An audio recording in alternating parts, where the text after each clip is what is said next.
When the people of Israel had been taken captive in Babylon, the prophet Jeremiah sent a letter that was a message from God to those in exile.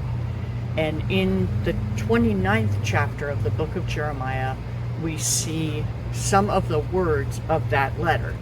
And verse 7 is one that I think stands out and is we can very practically apply it in our own situations.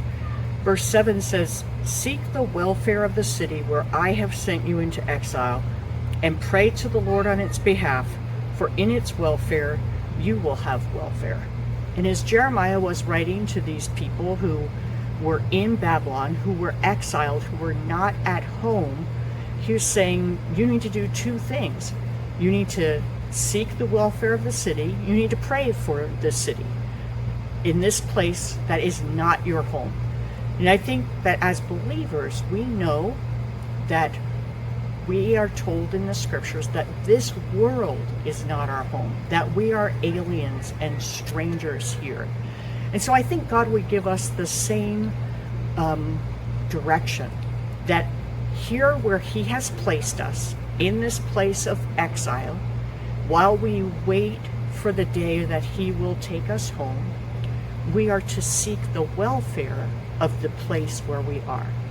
And as a church, we do things like the street kitchen, like working with Union Rescue Mission or Children's Hunger Fund, or the foster care alliance, foster care portal that we work with. And those are ways that as a church, we seek the welfare of the city. But I think that also as individuals, we need to be thinking about, what am I doing to seek the welfare of the place where I live? Not to just complain about how the world is going to hell in a handbasket, not to complain about those people, but how am I seeking the welfare of my neighbors, of my community? The one thing that we can all do is pray.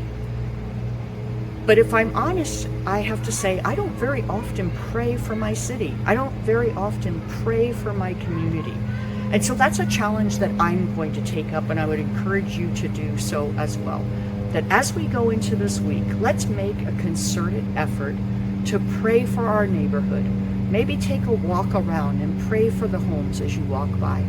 To pray for our community, our city, our state. And that's one way that we can seek the welfare of those around us. And I believe that as God has us here in this place at this time, he is calling us to seek the welfare of our city.